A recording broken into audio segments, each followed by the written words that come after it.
Alrighty. Now as we're starting off, I have to swap around my items a little bit. Won't need a lot of those, and might as well just avoid lowering my stamina. Now I'm going to switch face camo, because this makes it slightly harder to get seen. Or slightly... you won't attract as much attention, and in a later area, you will not get stopped.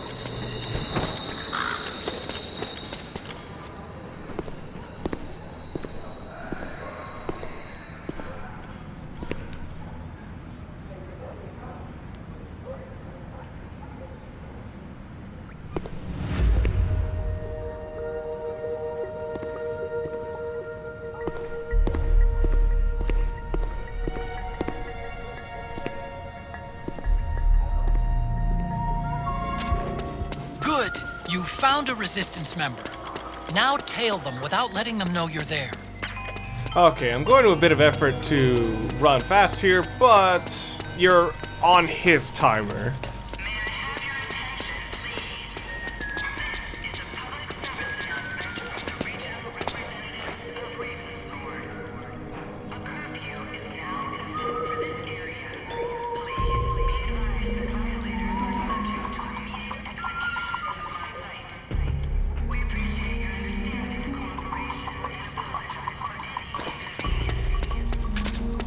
Yeah, right there where I was waiting for him to cross the street. There are certain areas that if you're not close enough, he will just stop moving. What? We're under it! You...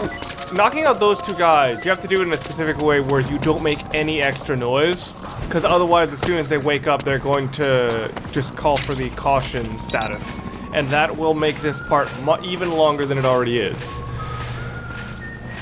Now, so much of what I'm doing here is just setting things up so that the guy I'm tailing doesn't slow down. Now, currently, right there, he stopped moving because I wasn't close enough. So I just touched that corner there, and it's just like, okay, now he'll start moving. And now I'm on a little bit of a timer, so I have to hurry up with these next couple of actions. So get the guards that are in his way out of the way. I have no idea what happened there. And knock out the two guards that are way over here. This is actually very, very difficult to pull off properly. Because these guys have pretty decent vision, and if they see you firing, they just call alert status. So get these guys out of the way.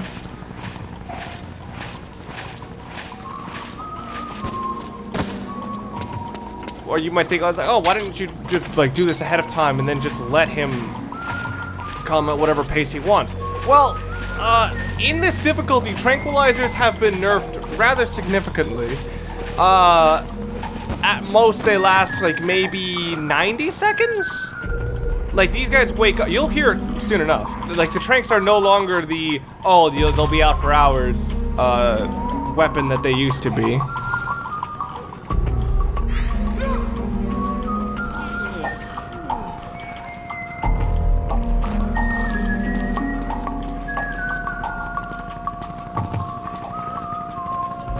So thankfully, I actually managed to get pretty decent timing on everything here, so I haven't had to waste extra tranks to make sure these guys stay down. I'm also going to a lot of effort to not make any noise while I'm near the guy I'm tailing. And the reason I don't do that is because if he spots you, he will take extra long. So just waiting until he starts walking forward, and then I'm going to take out the next two guards. Hilariously, these are one of the few guards who you could not take out ahead of time. This action is really just to save time and to avoid the difficulty of accuracy. Although, I cut it a little bit close here. You have to try to get these guys out of the way as possible, because if the guy you're tailing spots them, he'll take extra long, and there's a possibility that he won't take the exit that's the fastest. So yeah, a lot of this is just sit back and wait for him to come to you. Unfortunately, in so many of these areas, I did not take these guys, in so many takes of this, I didn't properly move these guys, so they kept getting spotted, and he kept slowing down, and he kept going down the wrong paths. So yes, this is not the most difficult part. This is actually pretty medium in terms of difficulty. However, see, this is where he gets slowed down. He spotted the guard who's just out on the grass, and he just kind of stops for a bit. He does start to speed up his walk, but it also makes his actions a bit inconsistent.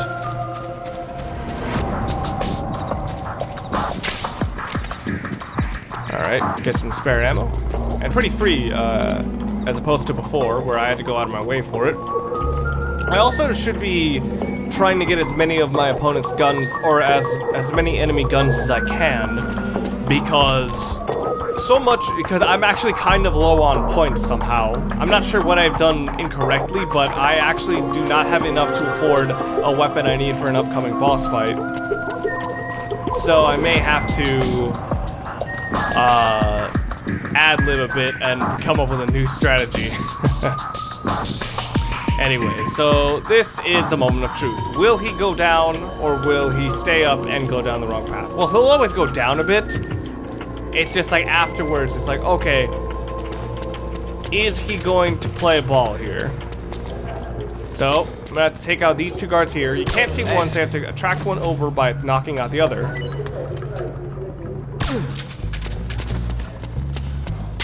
Alright. Now just climb over the fence. At this point, I don't know which direction he's heading in. I was judging by by his reaction that he actually went down and is going down the correct path, which is down here. I wanted to, for a moment I was gonna check whether or not he actually was going down here, but then I realized, okay, no, that killed a run before. So, just decided to wait, and turns out it was a good idea. So yes, this was the most difficult block of this chapter, or it's the most difficult block of tailing this guy. The thing is that this area is not difficult, it's just very, very frustrating to actually try to get this portion down, because he takes forever for everything. It's like every time I had to reload the save, it was like, okay, that's 5 minutes down the drain. But thankfully, we're coming up at the end here.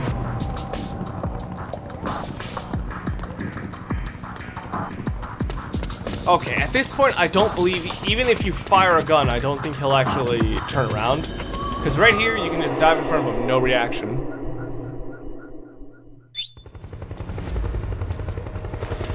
Now, most of the rest of this is just stay really close to him, and you should be able to avoid able to avoid being seen, as he does. But I have to mention a few things. One, look out! Searchlight. Find something nearby to hide behind. Stay out of the light. One is that this is a segmented run. This run isn't completely connected together. So, a strategy that you can do if you want to speed up your time is that once he makes it to the end, save the game and then go back to the title screen. And that seems very strange. It's like, why would you do that? Because, well, the thing is, if you save when the resistance member has already made it to the end, it won't actually add anything to your timer, but the game will register, oh yeah, the guy made it to the end. So what you can do is you can just run directly to the end of the area, and that can save a lot of time.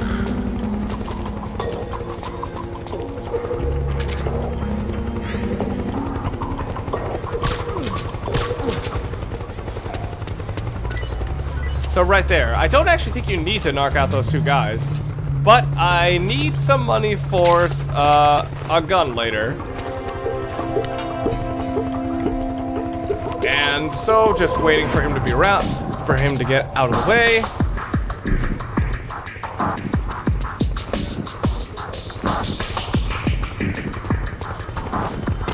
And once he's out of the way, just pick up the guns. So yeah. This section is as short as it is actually really short, because it's almost already done. So yeah, you may think you need to knock out like most of the guards that are there. You don't need to knock out a single one of them. It'll probably slow you down, and you can just keep up, and you can just keep pace with this guy, and you'll be completely fine. So yes, he's made it to the end. I can just follow right behind him.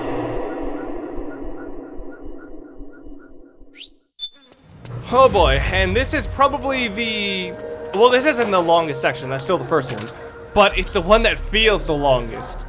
Now, I don't know if it's actually the face camo, or if this is possible with the regular Solid Snake face, but if enemies spot you here, they won't actually call alert unless you have a gun out. Or at least as long as you remain close to this guy. Because there's nothing you can do to make this guy really run and still like maintain pace, because most of the time when they run, they backtrack. It's actually the optimal strategy is just to stick close to him. There's something fishy about that PMC trooper. Do you hear whistling?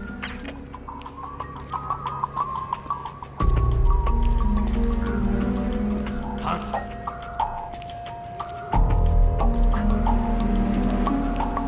Now, they'll always keep spotting you, it's just that they won't do anything. It's just like, oh, okay, so you're out here. Guys in trucks, no problem. It's really weird because, like, they act like you're an enemy and then just kind of like, nah, you're not. So, yeah.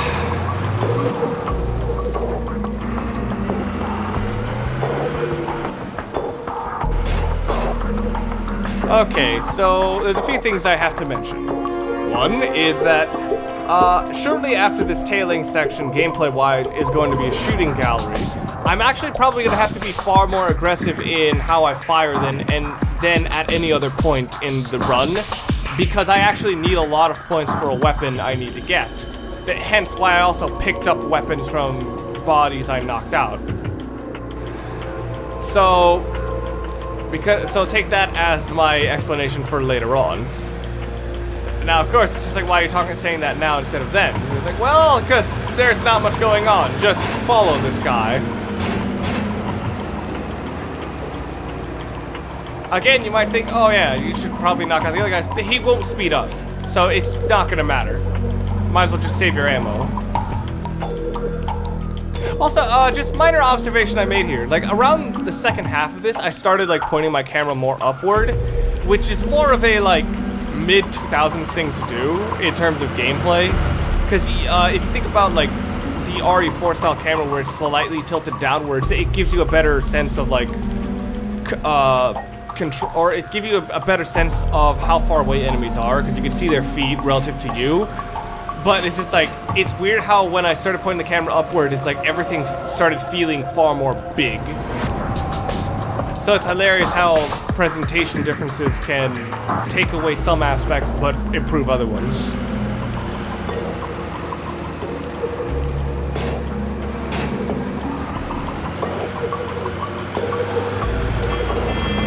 So I guess a minor discussion point is that this is actually a type of stealth that Metal Gear Solid has almost, until this point, really never delved into, and that's kind of the hiding in plain sight sort of stealth.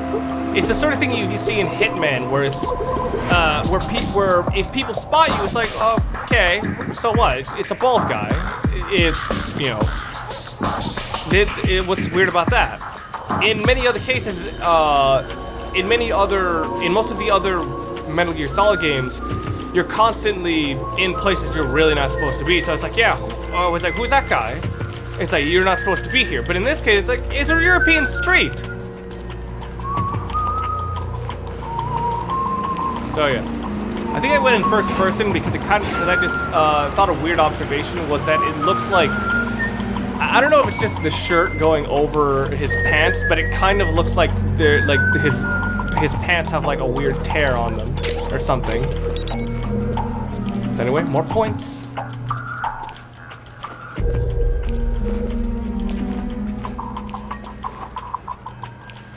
So yeah, this guy takes a bit of a roundabout route towards the hideout, and I'm being very, very careful not to make too much noise. Also, I'm actually very surprised with how much the peripheral vision of some of these enemies, like, aren't that great. Because that guy I knocked out before, where it's like, oh, I knocked out his partner, then I ran to him and slammed him to the ground. It's like, I was at his peripherals and he didn't spot me. And it's always very surreal in Metal Gear Solid, because it always feels like, oh wow, enemies have really great peripherals, except when they don't. I think it's more that, like, you have to be relatively close to be spotted at the peripherals. And here's the camera I was talking about, where all the buildings feel more big. Although when I started looking around, I was like, wow, the sky is really empty. I was like, I could see why they chose an overcast day, so they don't have to render clouds. It's just like, okay, there's just a big, like, layer of gray. So as you can hear, enemies are still spotting me, but they're not calling to any attention that fact.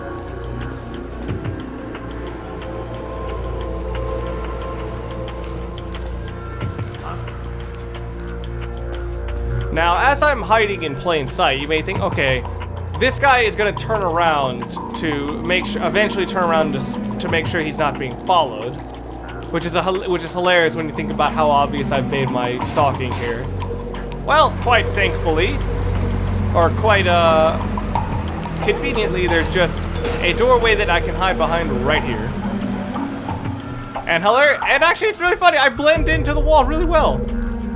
Might be the same texture color, too.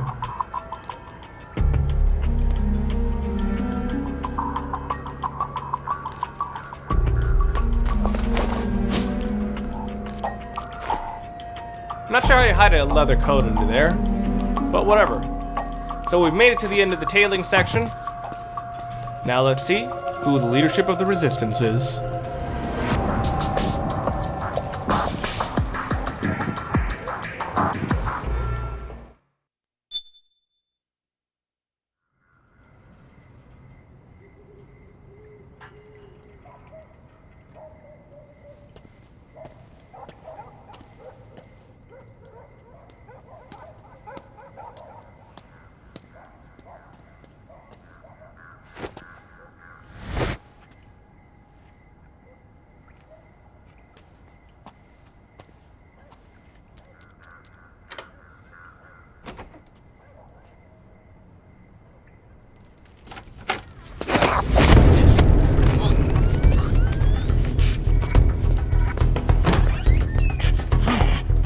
Who's there? I'm here to see Big Mama.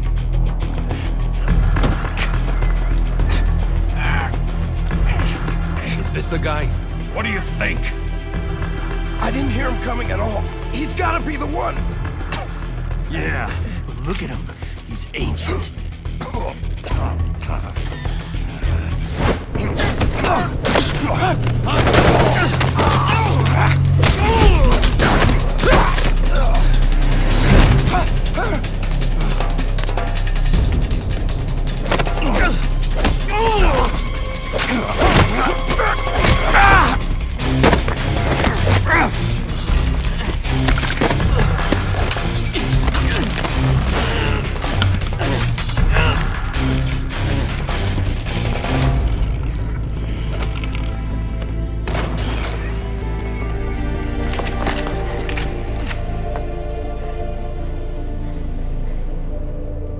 Very impressive, CQC, Snake.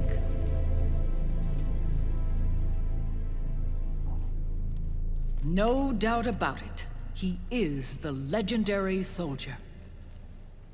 Call me Mama. Big Mama.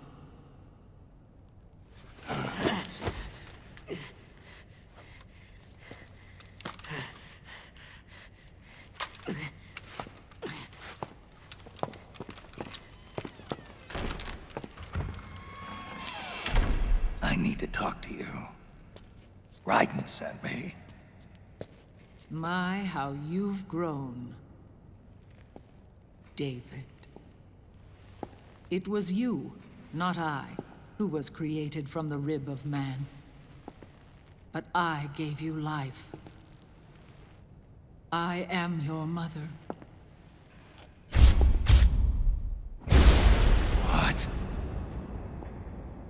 Les enfants terribles. You can't grow a human being in a test tube, not even a clone. You need a woman's body to give it life. You mean... a surrogate mother? That's an awfully cold way to put it. I am your mother. I gave birth for the Patriots. Gave... birth?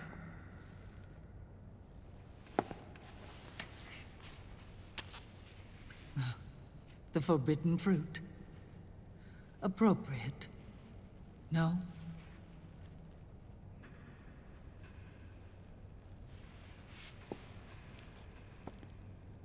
Follow me.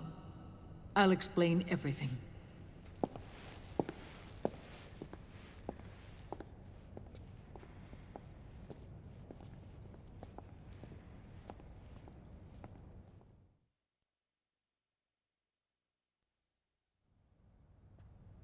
The man who wants me dead is Liquid, your twin. You think you know him, but I know him better.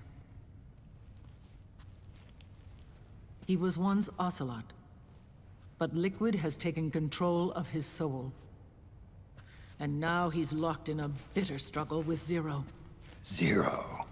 the founder of the Patriots. Found her. When did this happen? 40 years ago. During the Cold War, when the United States and the Soviet Union were still at odds. It was in that chaotic era that the Patriots were born. And I played my part. I was one of the founding members. You? Zero created the Patriots to manage and control the American state. That control endured long after the Cold War ended. The organization became an empty shell, continuing to function through AIs. Those AIs are responsible for the creation of the war economy, and they gave rise to the Sons of the Patriot system. But I am partly to blame. I bear some of the guilt for creating the organization. It was right after I first met your father, Big Boss.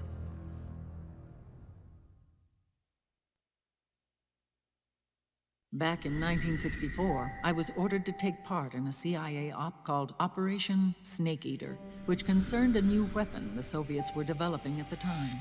My mission was to support a certain agent. That agent later became Big Boss, but I knew him as Snake. Snake? Yes, Naked Snake. That was his code name at the time. A name he would give to you, his son. The commander of this mission was a man called Zero, the head of Special Forces Unit Fox. Back then, I was working as a double agent for the Chinese. My objective was to secure the location of the Philosopher's Legacy, a massive cache of hidden wealth, and report it to Beijing. I was to acquire a microfilm showing the location of secret funds, funds amassed by the Allied powers during World War II. But I failed in my mission and was expelled from China. I took the apple from the snake and was cast out of Eden. After years on the run, I ended up in Hanoi. That's where I met him again. It was around then that Zero used the massive funds contained in the Philosopher's Legacy to start a new organization, the Patriots, which would carry out the final wishes of a certain legendary hero. The initial membership consisted of Big Boss, Sigint, Paramedic, and their commander, Zero. Oh, and there was one more who we mustn't forget.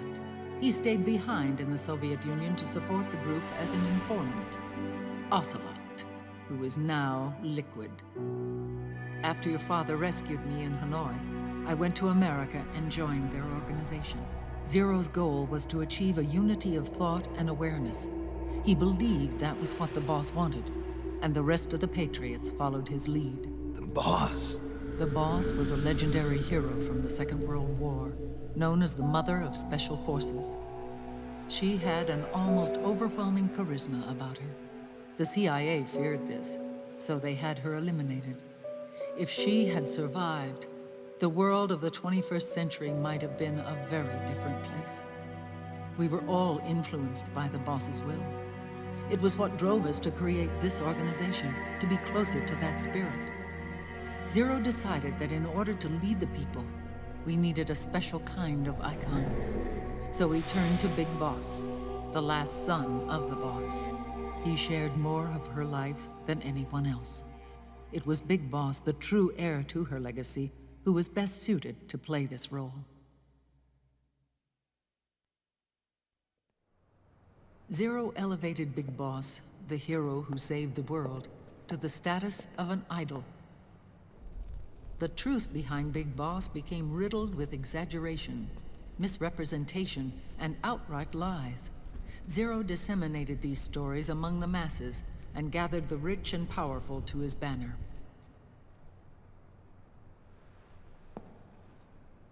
Every era needs its symbols to control the people, whether it be the stars and stripes, or the hammer and sickle.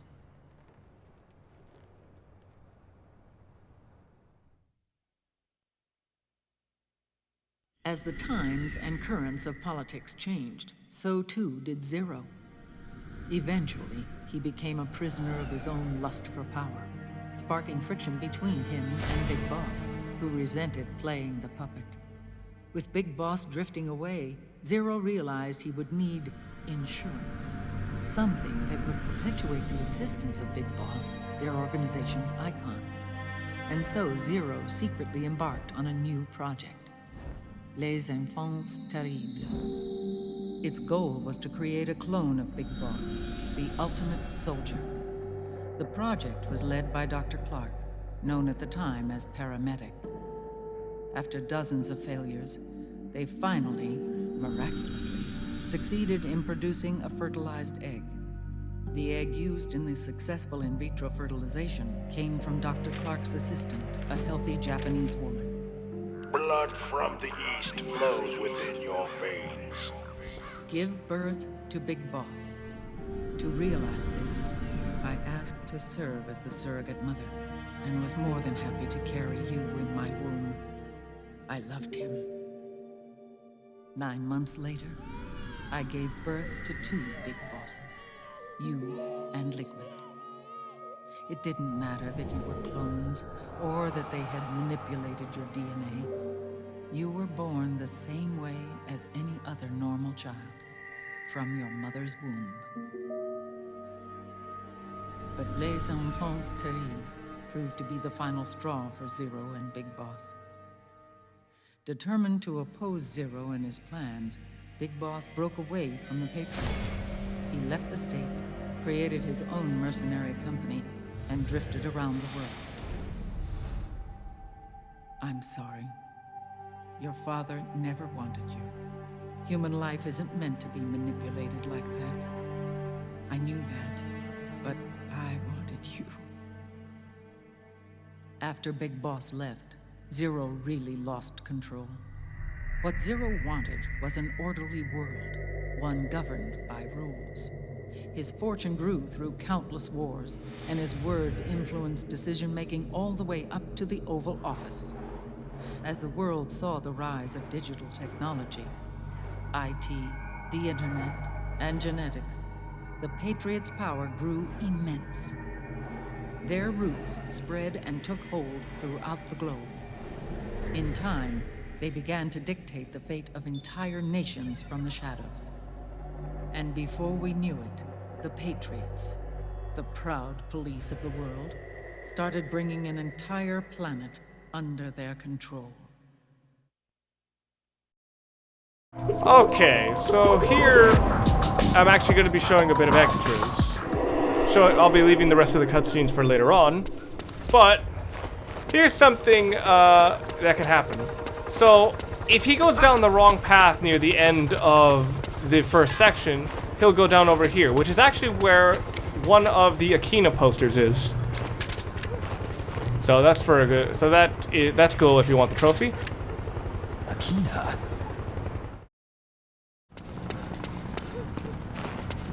And for one last cool little Easter egg, this was a mission that just fucked up, so I just decided, okay, I'm gonna show you something that you can spot. If you go around this corner a bit and then zoom in, you can actually see, you yourself are also being tailed by a rather conspicuous looking gentleman. If you get closer to him, he'll just run away.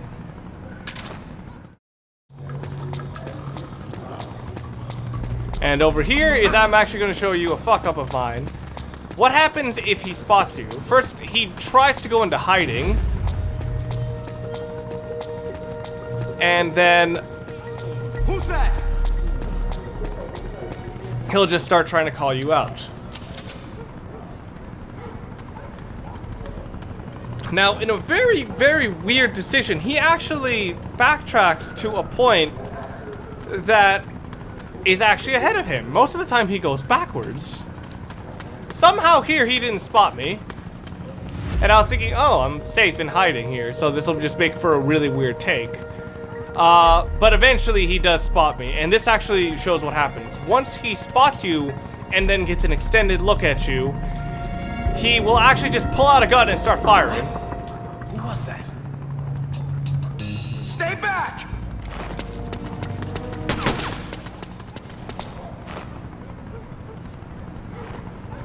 Yeah. He will not avert his gaze until you are dead. And at this point, this is where he runs all the way back from past those two guards.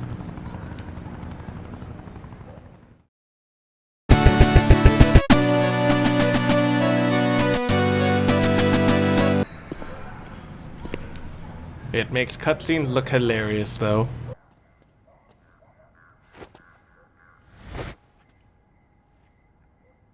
As much as it is a bit of a disconnect between cutscene and gameplay, it always is kind of cool to see like these cutscenes. It's just like, okay, however the way you play Snake, this is how good Snake is. Okay, you see it in cutscenes later on, but the paintings on the wall, like, it's weird how Big Mama has these, but but it's like it actually they are really cool fan art. Kicks in this outfit are hilarious. Ow.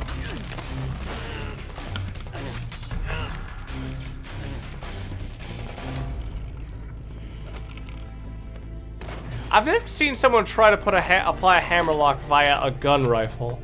And that's actually a cool image, but it's like, I'm pretty sure they could fire or something. Very impressive, CQC, Snake. How the hell could you have seen it? You were turned around. It was you, not I, who was created from the rib of man. But I gave you life. So someone I am your mother. Someone recently made a video about how like a problem with a lot of the DC universe movies is that like they rely too much on scenes that are intended to be memorable or hyper dramatic, as opposed to scenes which create a sense of the world that this takes place in. It's weird how this game tends to go really harsh between both of them. Like this scene with the way they're talking, it is very much intended to be like, this is almost operatic. And now he's locked in a bitter struggle with Zero. Zero. So yeah, this is sort of the issue when like you have both a complicated narrative that is 40 years ago. made by a foundation of another complicated narrative, is you have to explain a lot to really understand what's going on, or to really let a relative newcomer understand what's going on. This can be very satisfying when you see the details come together, but it will inevitably have its dragging moments. It's very strange to see like Zero become something of a super focus over the course of the games. Because if you think about like the narrative of Metal Gear Solid 3, the main players were Snake, Eva, Vulcan, and Boss. And in terms of an emotional through line, the main person who, like, if you think about the emotional through line, the two most important people are Snake and the boss. Like, Zero is just sort of a background player. It's like, okay, the guy who sets things up so that Snake can focus on this, and that. The boss was a legendary hero. It's actually, this is a really cool thing to see, is that most of the narrative revolves, or like most of the philosophical narrative of this game is essentially, this is someone who everyone idolized as like the perfect, as someone who is an almost perfect moral center, and they know it, but it's like, it's kind of cool to see the boss shown as the emotional center of the series. Just like, everyone idolized her, everyone wanted to see her vision of the world come to pass.